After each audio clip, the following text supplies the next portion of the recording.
Bonjour à tous et bienvenue sur la chaîne Au Fil des Lames. Je suis ravi de vous retrouver aujourd'hui pour vous présenter un couteau de la marque BPS Knife.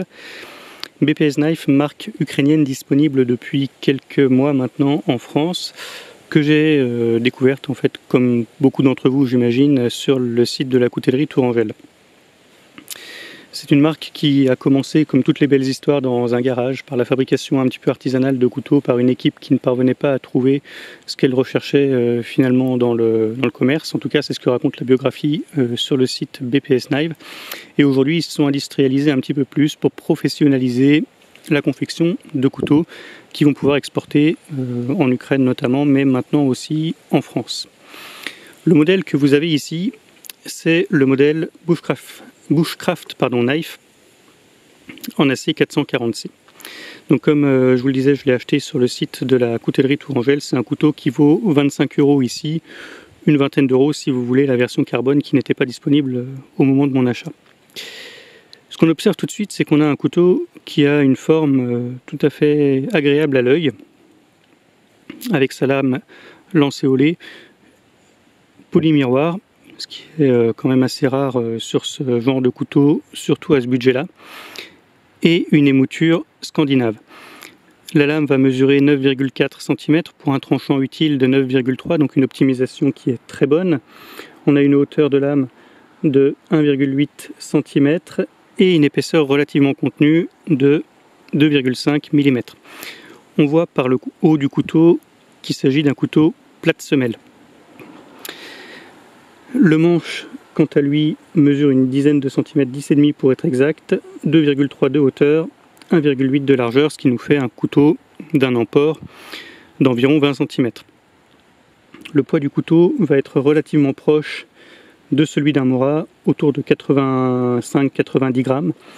Si on y rajoute le poids de l'étui, on atteint à peu près les 120 grammes, donc un poids qui est tout à fait comparable à un Mora Compagnon. Mora Compagnon que j'ai d'ailleurs amené pour pouvoir le comparer, et on va s'apercevoir tout de suite que la lame est un tout petit peu plus longue, 1,5 cm quand même, ce qui va permettre de le rendre quand même plus polyvalent et qui va faire un tout petit peu plus de 22 cm, un tout petit peu moins, pardon, de 22 cm de long. Donc à poids égal, on a quand même un couteau qui va être plus polyvalent chez Mora. Mais c'est pas vraiment l'objet de la comparaison aujourd'hui. À quoi va se destiner ce couteau avec sa lame de 9 cm et demi? Et bien plutôt un usage randonnée, je dirais. Parce que ça va nous permettre évidemment de tailler un petit peu de bois, de préparer des aliments, même si l'émouture n'est pas du tout idéale pour ça, croyez-en mon expérience, parce que je l'ai essayé pendant toute la semaine là, à domicile surtout, et c'est pas idéal, hein. Ça fend plutôt que ça ne coupe, pour ce qui est des aliments en tout cas. Néanmoins, ça reste, compte tenu d'une épaisseur faible, tout à fait possible. Donc la découpe de bois, éventuellement la refonte de bois, parce qu'on a affaire à un plat de semelle, donc ça va autoriser quelques petits bâtonnages. Mais on n'ira évidemment pas aussi loin qu'avec un Folkniven ou un SI, bien évidemment. Néanmoins, il reste très léger et donc extrêmement facile de transport. Et c'est un bon couteau qui va pouvoir rendre des services bien utiles malgré une taille contenue.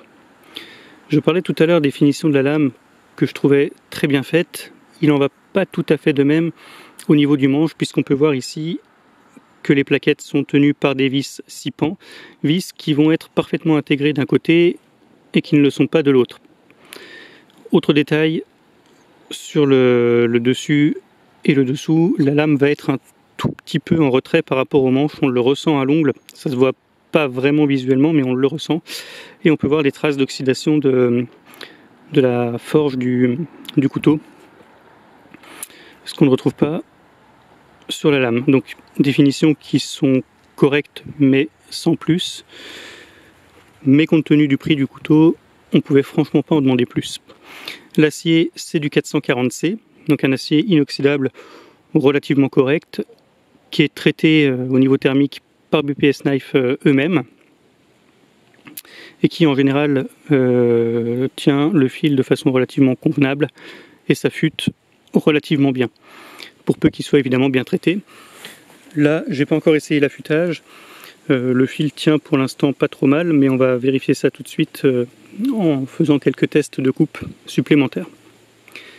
Je ne sais pas si je vous ai parlé de l'essence du bois, je pense que c'est du noyer, mais j'en suis pas tout à fait certain. Voilà, donc un couteau pour 25 € qui nous permet d'avoir un plat de semelle et puis un côté un petit peu nature tout à fait sympa. Quelques mots sur l'étui. Étui en cuir, très bien fini, à la marque BPS Knife évidemment. Il semblerait que les coutures aient été réalisées à la main. En tout cas, le cuir moulé est relativement bien fait. On a une boucle de ceinture qui va permettre de passer des ceintures jusqu'à 5,5 cm de hauteur. Et un port droitier et vertical uniquement. Pour ce qui est de la rétention, elle est un petit peu légère. Ça permet un transport à la ceinture sans risque de le perdre pour peu qu'on marche ou qu'on fasse pas trop d'acrobatie. Après, il faut quand même se méfier parce que ça reste relativement léger. Donc j'irai pas m'amuser à faire des pirouettes avec le couteau à la ceinture. Voilà pour ce qui est de la présentation globale du couteau. Et puis on va se retrouver dans quelques instants pour les tests de coupe. Bon, j'ai mis un petit peu plus de temps que prévu à réaliser ces tests de coupe, ce qui m'a permis du coup de profiter un petit peu des semaines qui se sont écoulées entre la première partie de la vidéo et celle-ci pour tester ce BPS Knife qui à la maison s'avère tout à fait remarquable pour tout ce qui va être bricolage et autres activités de jardinage notamment. Pour la cuisine, c'est pas ce qu'il y a de mieux évidemment du fait de l'émouture plate très basse dites scandinave, mais pour tout le reste honnêtement c'est un super couteau. Alors je l'ai encore jamais affûté, c'est à dire que depuis que je l'ai, j'ai fait quelques tests de coupe il y a quelques semaines de ça que finalement j'ai pas gardé. Je l'ai utilisé pour bricoler un petit peu à la maison, je l'ai utilisé un petit peu pour le jardinage. C'était mon couteau en fait de ceinture à la maison et donc pas de réaffûtage depuis, et sans avoir eu une utilisation abusive, disons, il reste toujours rasoir au niveau de son tranchant. Je suis revenu en forêt aujourd'hui pour pouvoir l'utiliser en fait finalement pour ce à quoi il va être destiné, c'est-à-dire se tailler un petit morceau de bâton de marche. Donc on voit qu'il y a une pénétration de la lame qui est quand même tout à fait bonne dans le bois. Là où je suis un petit peu gêné, c'est peut-être par la hauteur du manche, qui est un petit peu limite. Alors pour tous ces gestes là, ça coupe extrêmement bien, on voit que ça rentre très très bien dans le bois. On peut faire levier donc sans arrière-pensée hein, quand on a une lame aussi solide que celle-ci. Mais voilà, à l'usage, je trouve qu'il manque un tout petit peu pour la taille de mes mains en tout cas, de gabarit. Il remplit pas tout à fait suffisamment la paume de ma main. Et alors pour tout ce qui est petit taillage de bout de bois comme ça, il n'y a vraiment aucun souci. Ce qui en fait pour moi un parfait couteau de randonnée. Mais après, à proprement parler, pour un couteau de bushcraft, je pense qu'on est un petit peu voilà, dans la limite du confort, en tout cas de ce que pourra offrir ce couteau. Pour ce qui va être des coupes appuyées sur le genou, alors j'aime pas trop ces coupes là, parce que déjà ça arrive à faire vite mal au genou, et je pense qu'on peut tout à fait utiliser ce genre de coupe sur des supports, par exemple en ayant admettons une branche un peu solide ou un tronc d'arbre qui soit vertical ou horizontal, d'ailleurs peu importe. On peut s'en servir pour encore faut-il que ce soit accroché. On pourrait utiliser d'ailleurs cette technique hein, de mettre un bout de bois simplement, mais on aurait une bien meilleure prise sans pour autant se faire mal. Le sujet n'est pas là. Pour ce qui est des coupes en appui sur le genou, évidemment la lame est beaucoup trop courte pour offrir une bonne qualité de prise, donc c'est complètement à oublier. Les coupes à la volée, évidemment, on n'en parle pas. La lame est bien trop courte, il y a bien trop peu de poids pour permettre une qualité de coupe à la volée satisfaisante. On peut le faire pour des petits ébranchages, des choses comme ça. La répartition du poids vers l'avant est tout à fait bonne, mais on n'a pas évidemment beaucoup d'inertie au niveau de la lame pour satisfaire en tout cas ce genre de coupe. Et d'ailleurs, l'absence de trou pour la dragonne, moi, ne me gêne pas du tout sur ce type de couteau avec cet emport là, parce qu'en fait, on n'a pas vraiment besoin de pouvoir y rajouter une dragonne, si ce n'est pour sécuriser éventuellement en cas des stocks, pour éviter que les doigts ne glissent sur la lame. Bon, c'est quand même des accidents relativement rares. Donc, pour le petit bricolage autour du camp, éventuellement, pourquoi pas. Surtout pour la randonnée, moi je pense qu'on est vraiment dans le cœur de cible, on peut dire, de ce type de couteau, qui pourra par ailleurs tout à fait dépanner, sans rougir, s'il s'agit de bâtonner un petit peu. Mais on voit quand même que voilà, il est tout à fait à l'aise pour enlever des morceaux de copeaux relativement importants. Là on est sur un bout de bois qui est, comme d'habitude, extrêmement sec, un petit frêne qui était mort sur pied, relativement dur, et on voit que on arrive à retirer des morceaux quand même qui n'ont pas à rougir d'autres couteaux beaucoup plus chers notamment. On va voir un petit peu ce que ça donne par bâtonnage, puisque comme vous pouvez le voir, il n'y a pas de trou pour passer une dragonne, ce qui me semble pas forcément utile sur un couteau comme celui-ci, mais du coup ça interdit totalement les coupes à la volée, avec une lame aussi courte et un poids aussi faible en tout cas. On y va. Quand même une pénétration qui est tout à fait correcte.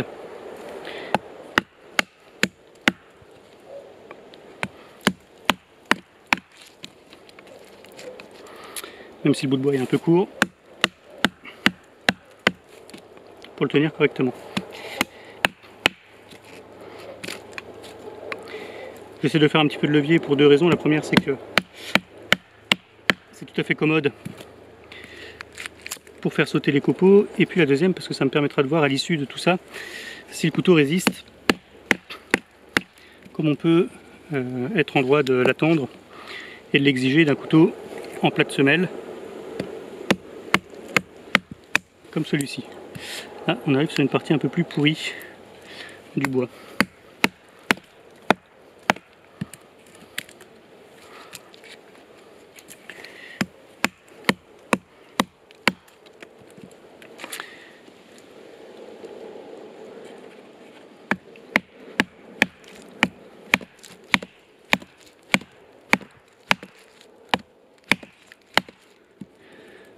Non, j'ai du mal à passer à travers quand même en tapant tout droit. On va rester sur la technique des 45 degrés, qui reste de toute façon la plus efficace pour ce genre d'opération. La pénétration est quand même relativement bonne, hein. En même temps, on a une lame qui est somme toute assez fine. Et une émouture qui est relativement adaptée pour ça.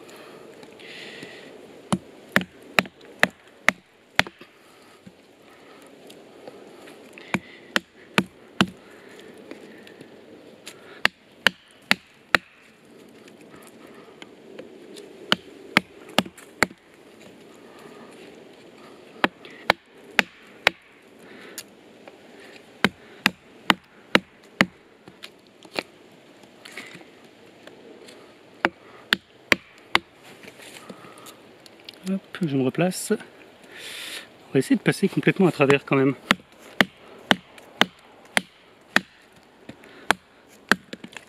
Ouais, il restait plus grand chose à passer, mais ça fonctionne en tout cas. Si on devait faire du petit bâtonnage,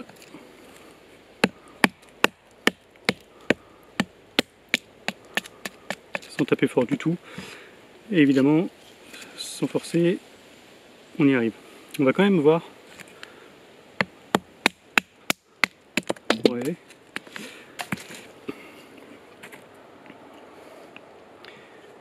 parce que j'aimerais quand même voir si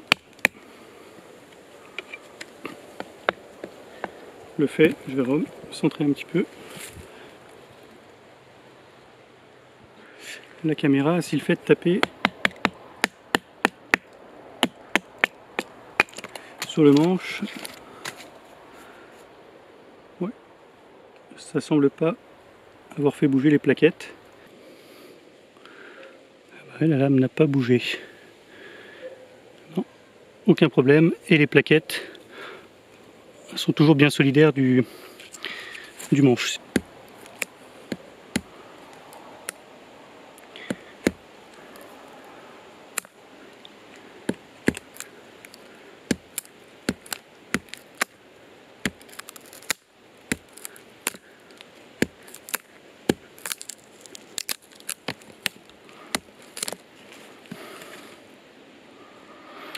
Mais il semblerait que la lame et que la pointe en particulier soit relativement solide parce qu'on n'a aucune déformation malgré les torsions latérales que j'ai pu effectuer.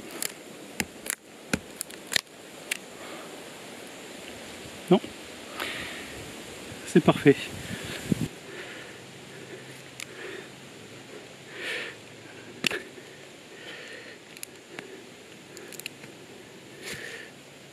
La lame se déforme de façon tout à fait élastique. On peut voir qu'elle courbe un peu et quand ça saute, l'alignement initial reste tout à fait le même. On a donc un acier qui a été traité de façon tout à fait correcte. On a à la fois et la souplesse qu'on est en droit d'attendre d'un couteau de cette vocation-là un peu d'extérieur et de randonnée, et puis en même temps une conservation du tranchant qui reste tout à fait bonne. Autre point à vérifier, c'est pour l'utilisation du ferrocérium. Est-ce qu'avec l'angle relativement tranchant qu'on a à l'arrière de la lame, on arrive à utiliser le ferrocérium? Alors pas tant pour la partie plus initiale de la lame, beaucoup mieux.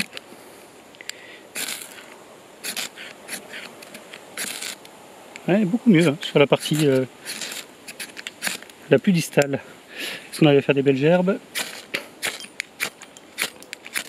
Et ben c'est pas mal. Hein, c'est plutôt pas mal. Donc un test concluant pour un couteau qui est quand même censé être adapté au bushcraft. Le ferrocérium, ça fait quand même partie des petites choses amusantes à utiliser pendant les sorties. Comme on est en droit de l'attendre et de l'exiger d'un couteau de bushcraft, on va vérifier si celui-ci est capable de réaliser des petits hérissons pour le démarrage du feu. Alors il a une émouture qui est quand même parfaitement adaptée à ça, un tranchant qui est plutôt bon. Donc en théorie, il ne devrait pas y avoir de problème, et effectivement, à l'utilisation, il n'y a pas franchement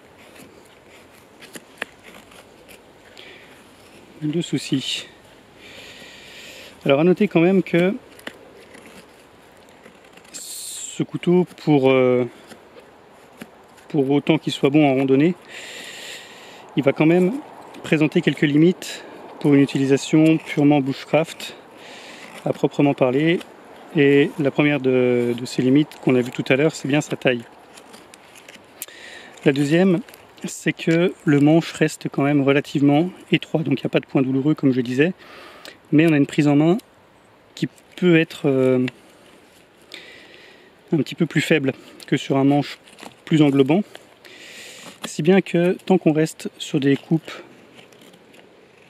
assez peu appuyées, dans le travail plutôt de détail, la réalisation donc de ces petits hérissons, la sculpture, toutes ces petites choses, il n'y aura pas de problème. Si par contre on veut faire des coupes plus en force, eh ben on y arrive hein, évidemment, mais on est quand même moins confortable qu'avec un Mora pour ne citer que, ou des couteaux en tout cas avec des manches plus pleins. Ce qui ne veut pas dire qu'on ne va pas réussir à tailler une pointe ou quoi que ce soit pour un pour un piquet de tente ou même à utiliser la pointe pour percer le bois. Toutes ces activités-là, on les réalisera sans la moindre difficulté, mais voilà, dès qu'il va falloir commencer à forcer un petit peu plus, ça va être compliqué. Et puis évidemment, pour le bâtonnage, on a vu que c'était possible parce que le couteau est solide, mais on n'a pas toute la puissance qu'on peut retrouver dans des couteaux un petit peu plus grands, qui perdront peut-être en maniabilité par contre. Pour conclure donc sur ce BPS Knives, une très bonne découverte, une marque ukrainienne qui commence à arriver en France et qui à mon sens a de beaux jours devant elle, parce qu'on se rapproche quand même d'un rapport qualité-prix à la hauteur d'un Mora, avec un côté un petit peu plus nature peut-être que le concurrent suédois. Une prise en main qui reste un petit peu en dessous, en tout cas pour ce modèle, par rapport à des compagnons ou autres célèbres Mora robustes de ce type-là. Mais on est tout à fait dans une qualité de fabrication extrêmement convenable compte tenu du prix, des matériaux qui sont tout à fait satisfaisants, un traitement thermique qui est bien fait, une finition polymiroir de la lame, c'est quand même à noter, même si c'est pas forcément indispensable sur un couteau de ce type-là, mais voilà, il y a une certaine élégance, je trouve, une certaine philosophie dans ces couteaux qui est tout à fait intéressante. Donc couteau plutôt à vocation de randonnée, mais pourquoi pas à l'occasion lui en demander un petit peu plus dans des indications comme le bushcraft ici éventuellement ou autre, sans voilà, aller chercher à fendre des bûches trop importantes. Là je me suis attaqué à un morceau probablement un petit peu trop gros. Autre fait intéressant, on a quand même des plaquettes qu'on peut retirer ici, voire changer, donc ce qui permet d'offrir quelques fantaisies sur le couteau pour celui qui aurait envie d'enlever les plaquettes et puis d'en refaire un petit peu plus à son image, dans une essence de bois peut-être qu'il va préférer, ou dans du micarta ou du G10, pourquoi pas. Alors ce sera pas rentable évidemment, mais ça peut permettre voilà, de donner un petit peu de personnalité à son couteau, et ce de façon relativement sereine. Et encore une fois, voilà, pour une vingtaine d'euros à peu près, on aurait une lame nue à ce moment-là, et les visseries qui vont avec, ce qui pour moi, compte tenu de la qualité de l'acier en lui-même, n'est pas forcément excessif, et en tout cas ça peut offrir pour une vingtaine d'euros de quoi s'amuser un petit peu et personnaliser son couteau. Voilà, donc une bonne découverte que ce BPS Knives. J'espère que la vidéo vous aura intéressé, et surtout n'hésitez pas à me dire un peu ce que vous pensez de cette marque, si vous avez eu l'occasion de la tester, ou les critiques que vous pourriez éventuellement apporter à ce couteau ou à cette revue. Bonne journée à tous et à très bientôt sur la chaîne Au Fil des Lames. Salut!